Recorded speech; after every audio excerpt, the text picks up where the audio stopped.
Bonjour à toutes et à tous, bienvenue sur ma chaîne Sylvestre Goodwill pour la suite des contrats à long terme. Nous avons vu dans une session précédente les contrats à long terme bénéficiaires avec la méthode de l'achèvement et la méthode, la méthode de l'avancement. Maintenant, nous sommes sur les contrats à long terme déficitaires selon ces deux méthodes. Donc tout d'abord, la méthode de l'achèvement. Alors, la méthodologie. Le résultat déficitaire, du fait du principe de prudence, peut être anticipé s'il est calculé de façon fiable avec une dotation pour dépréciation du stock en fonction du degré de réalisation des travaux. Donc là, on emprunte une notion qui est utilisée habituellement en contrat bénéficiaire pour la méthode de l'avancement au niveau de la méthode de l'achèvement. Donc c'est ce qui est particulier pour le suivi dans la méthode de l'achèvement d'un contrat déficitaire. Donc je répète, méthodologie, le résultat déficitaire du fait du principe de prudence peut être anticipé s'il est calculé de façon fiable avec une dotation pour dépréciation du stock en fonction du degré de réalisation des travaux. Donc cette dotation est égale à la perte globale anticipée, que l'on appelle aussi le résultat déficitaire à terminaison, à la fin du contrat, multiplié par le degré des travaux, degré d'avancement des travaux, travaux étant un terme générique. Et ensuite, pour pouvoir exprimer du fait du principe du prudence l'intégralité de la perte anticipée, nous complétons avec une dotation pour risque d'exploitation, comme je le marque pour le complément. Donc cette dotation est égale à la perte globale anticipée, ou si vous préférez le terme technique de perte à terminaison, moins la dépréciation sur le stock d'encours de travaux, de services ou de produits. Bon. Regardons un exemple pour être très concret. Nous avons un contrat en N. La livraison est prévue en N plus 1. Le prix de vente est de 1 million. Le coût engagé en N s'élève à 300 000. Celui en N plus 1 de 730 000. Alors pour chacun des exercices, donc en cumul, bien évidemment, c'est 300 000 plus 730 000, en cumul sur deux exercices, 1 million 30 000. Et sur le deuxième exercice de livraison, donc nous arrivons à un coût total prévisionnel de 1 million 30 000. Et on va supposer que cette prévision est respectée. Donc voilà, nous commençons fin N, excusez-moi, avec le RPG, résultat prévisionnel global, qui est égal au prix de vente programmé, donc 1 million, moins le coût total programmé de 1 million 30 000, donc moins 30 000 de RPG, résultat déficitaire à terminaison. Nous calculons le degré de réalisation, le degré d'avancement des travaux, terme générique. Donc nous avons sur le premier exercice un coût engagé en N de 300 000 sur un total de coûts programmés donc de 300 000 plus 730 000, 1 million 30 000. Donc ce qui nous fait 29,12%. Voilà. Donc maintenant, nous pouvons calculer la dotation pour dépréciation qui est égale au RPG négatif multiplié par le degré. RPG négatif 30 000 fois un degré de 29, alors j'ai dû arrondir, 30 000 fois 29,12%, nous avons 8 736. Donc la dotation pour risque en complément est égale au RPG négatif, résultat à terminaison, moins la dotation du stock, donc 30 000 moins 8 736 égale 21 264. Donc attention, le terme de résultat à terminaison ne doit pas prêter à confusion, parce qu'effectivement, du fait du principe de prudence, nous pouvons anticiper cette perte que nous allons réaliser. Bien, donc maintenant passons aux écritures. Donc dans un premier temps, sur le premier exercice, après avoir supporté des charges, donc enregistrées dans les comptes 61, qu'est-ce que je raconte 601, achat de matières premières, consommation de matières premières avec le 6031 également. Ensuite, alors je remets en diapositive, en plein écran. Donc après avoir enregistré du 600 consommation 6031, 601 et 6031, le total ça fait une consommation de matières premières, des charges de personnel, 64, etc. Autres charges. Nous avons l'expression du stock au niveau du bilan, du stock d'encours, donc un 33, stock de produits en cours, avec en contrepartie un 713. Variation de stock de produits en cours, pour le coût qui a été engagé dans l'exercice, pour 300 000. Donc comme ça, dans un premier temps, nous neutralisons au niveau de l'impact de résultat. Il y a eu des charges dans l'exercice 300 000, des produits en fin d'exercice 300 000. Donc résultat, pour l'instant, 0. Mais maintenant, du fait du principe de prudence, nous pouvons anticiper la perte de 30 000 par deux biais. Tout d'abord, le biais d'une dotation aux dépréciations des stocks pour 8 736 et le biais d'une dotation aux provisions d'exploitation complémentaire pour 21 264. Donc on est bien d'accord que 8 736 plus 21 264, ça nous fait bien 30 000, le résultat déficitaire anticipé. Donc première écriture.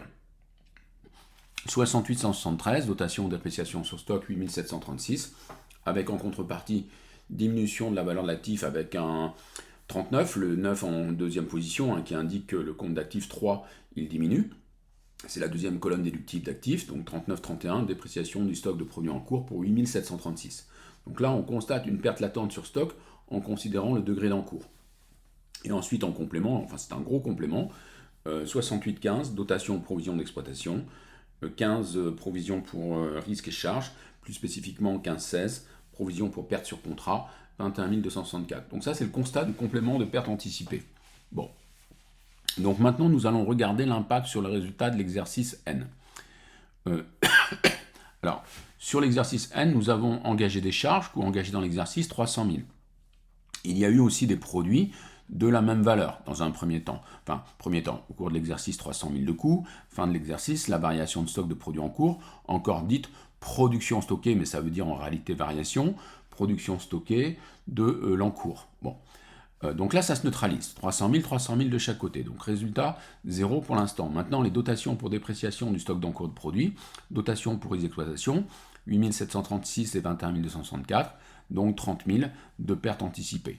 Total charge, 330 000, 300 000 plus ces 30 000. De l'autre côté, 300 000. Donc, ce qui nous fait bien un solde débiteur qui signifie une perte en dessous des produits, mais ça n'a rien à voir avec les produits. C'est juste pour vérifier qu'on équilibre bien notre calcul, qu'on a bien calculé notre solde. Eh bien, solde débiteur, 30 000. Voilà, perte. Maintenant, nous passons au deuxième exercice. Exercice N+1, qui est aussi l'exercice de livraison, dans notre cas de figure.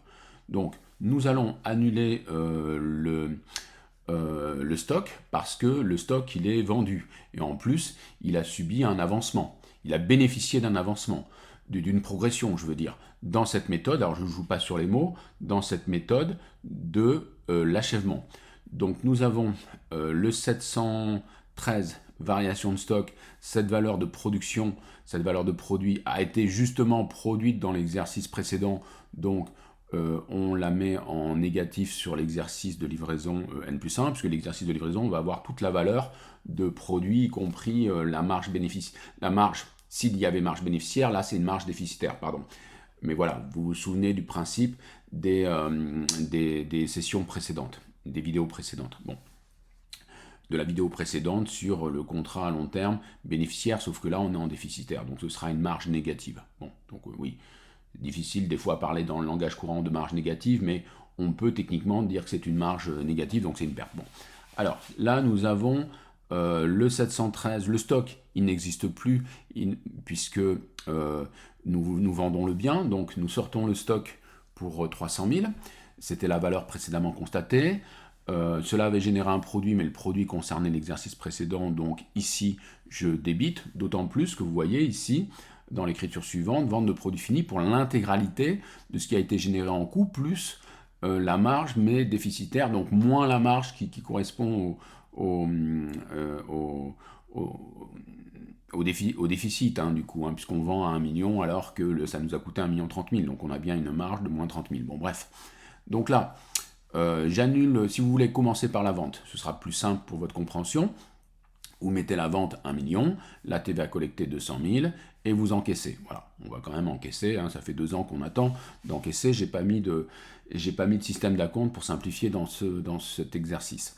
Donc là, maintenant que nous avons vendu, forcément le stock ne peut plus rester au bilan, donc nous le sortons le même jour que la vente.